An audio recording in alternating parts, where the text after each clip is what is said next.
Ketua Umum PSSI, Erick Thohir, ikut berbangga Timnas Futsal Indonesia juara ASEAN Futsal Championship 2024. Apalagi, skuad Garuda sudah menanti 14 tahun untuk kembali juara. Timnas Futsal Indonesia memastikan gelar juara usai membungkam Timnas Futsal Vietnam 2-0 di Terminal 21 Korat, Nakhon Ratchasima, Thailand, Minggu tanggal 10 November tahun 2024 malam WIB. Gol-gol kemenangan skuad Garuda dicetak oleh Muhammad Syaifullah dan Rizky Xavier. Gelar juara ini menjadi catatan manis bagi Timnas Futsal Indonesia.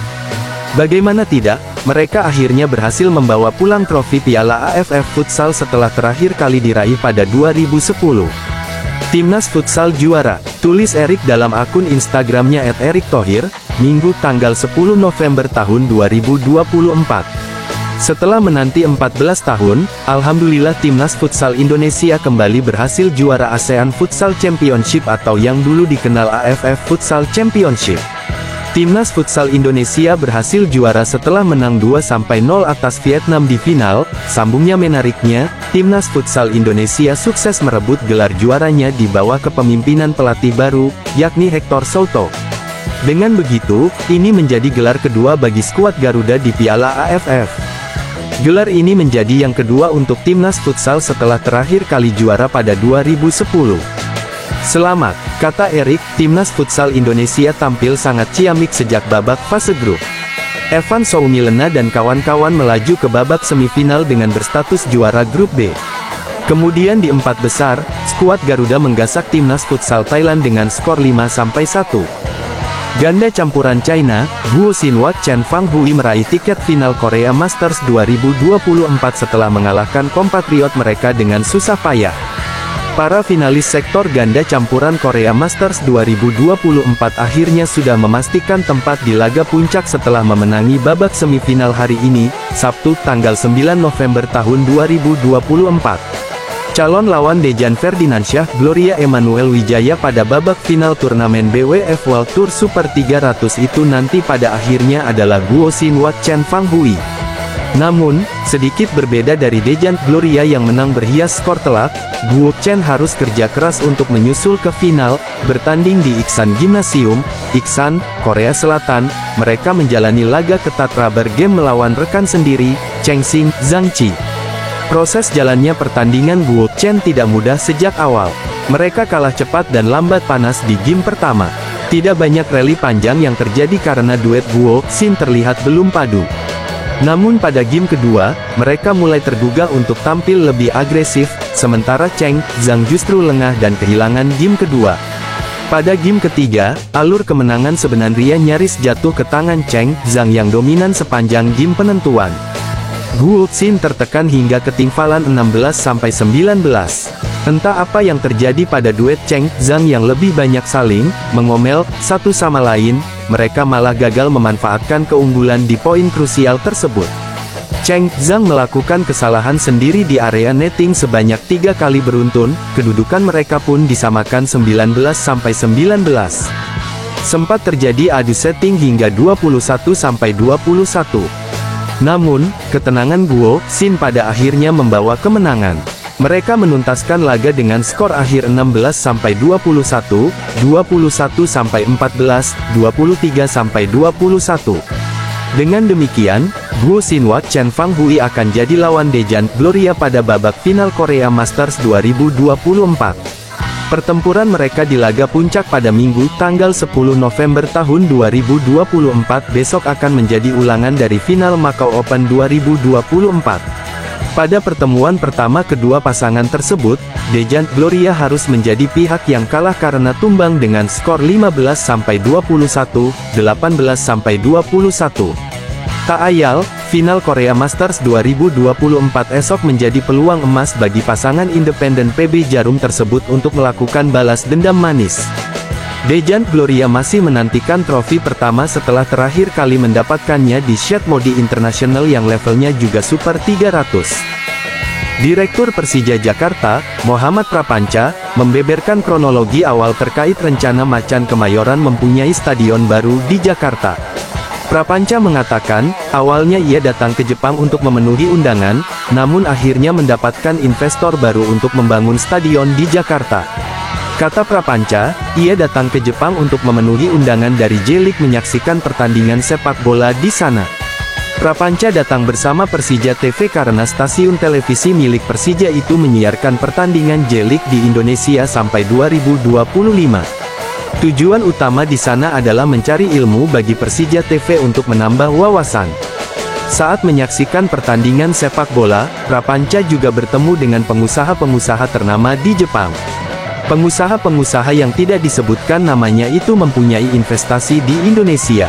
Prapanca langsung bercerita bahwa ia mempunyai rencana membuat stadion untuk Persija di Jakarta. Keresahan Prapanca itu diutarakan karena Persija sulit sekali bermain di Jakarta, padahal ada dua venue mewah di Jakarta yakni Stadion Utama Gelora Bung Karno (SUGBK) dan Jakarta International Stadium (JIS). SUGBK fokus untuk menjadi kandang timnas Indonesia, sementara JIS sering dipakai konser musik. Hingga akhirnya rumput di JIS rusak dan sulit bagi Persija menggunakan stadion tersebut untuk menggelar pertandingan. Di Jepang, saya bertemu dengan semua orang baik itu perusahaan kecil dan besar. Saya bercerita perihal isu masalah stadion di Jakarta, tapi saya bilang sama mereka Persija masih menunggu kesepakatan atas kerjasama dengan pemerintah untuk memakai stadion di Jakarta, kata Prapanca. Kata Prapanca, para perusahaan di Jepang sudah mengetahui informasi tentang Persija dan sepak bola Indonesia. Para investor itu tertarik dengan rencana Prapanca membangun stadion baru di Jakarta.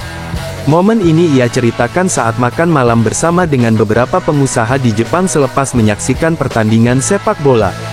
Jadi mereka itu mengajak saya untuk makan malam dan berbicara panjang. Perusahaan mereka itu besar-besar dan punya investasi di Indonesia dengan hitungan miliaran dolar, kata Prapanca. Sepulang dari Jepang, Prapanca mendapatkan email dari salah satu investor di Jepang. Mereka tertarik untuk membantu Persija membuatkan stadion di Jakarta. Saat saya pulang ke Jakarta, mereka mengirimkan email untuk mengasih komitmen mendukung kami apabila jadi membangun stadion di Jakarta, kata Prapanca. Prapanca mengucapkan rasa terima kasih kepada investor tersebut yang mau membantu Persija. Meski begitu, rencana Prapanca ini masih dipikirkan dan diharapkan bisa terrealisasikan dalam waktu dekat. Saya tidak mau terlalu jumawa karena sampai saat ini sebenarnya masih rencana untuk membangun stadion di Jakarta. Intinya saya sudah berbicara panjang lebar dengan pengusaha di sana tapi ini belum final. Doakan saja, tutup Prapanca. BOLASPORT.com, ganda campuran Indonesia, Dejan Ferdinansyah Gloria Emanuel Wijaya, mempersiapkan diri setelah memastikan tiket final Korea Masters 2024. Dejan Ferdinansyah Gloria Emanuel Wijaya kembali memijak laga puncak turnamen BWF World Tour setelah kemenangan cukup telak pada semifinal Korea Masters 2024. Duet besutan PB Jarum itu mengalahkan pasangan veteran tuan rumah, Ko Sung Hyun, Eom Hye Won lewat cara comeback. Sempat kesulitan di awal, Dejan Gloria mampu membalikkan keadaan di poin genting. Setelah itu, mereka langsung tancap gas di game kedua hingga menang dengan skor 21-18, 21-7 dalam pertandingan di Iksan Gymnasium, Iksan, Korea Selatan, Sabtu tanggal 9 November tahun 2024. Alhamdulillah kami senang bisa ke final, kata Dejan dalam rilis Persija. Pemain 21 tahun itu memuji Gloria selaku seniornya yang pada pertandingan ini membuatnya nyaman dalam menyerang. Meski di awal Gloria kalah gesit dari Eom, tetapi perlahan dia tampil lebih cekatan dan memegang area depan dengan lebih dominan. Hari ini Kak Glo bermain sangat baik, puji Dejan. Permainan depannya prima sekali jadi saya tinggal mengeksekusi penyelesaiannya, tambahnya. Sementara itu, Gloria mengulas bahwa salah satu kunci kemenangan mereka hari ini adalah mengingat kembali gaya permainan lawan. Sebelum berpasangan dengan Dejan, Gloria mengaku Suts pernah bertemu pasangan tersebut dan sedikit menghafal pola serangan Ko Sung Hyun. Mantan pemain ganda campuran nomor 1 dunia bersama Kim Hana. Selain itu, kejelian melihat stamina lawan yang menurun juga membuat Gloria nyaman mengatur serangan di depan net. Ko sudah berusia 37 tahun, sedangkan Eom menginjak 33 tahun. Kalau dari permainan hari ini lawan adalah pemain yang sangat senior, bahkan di atas saya, ujar Gloria yang berusia 30 tahun. Saya pernah bertemu Ko Sung Hyun juga dulu, jadi gambarannya sudah tahu, jadi tinggal diingat saja. Di luar itu, saya melihat speed dan fisik mereka sudah jauh menurun. Kami menang dari sisi ini, jadi tadi coba menjauh-jauhkan bola dari jangkauan mereka karena secara pergerakan juga sudah tidak mengikuti, jelasnya.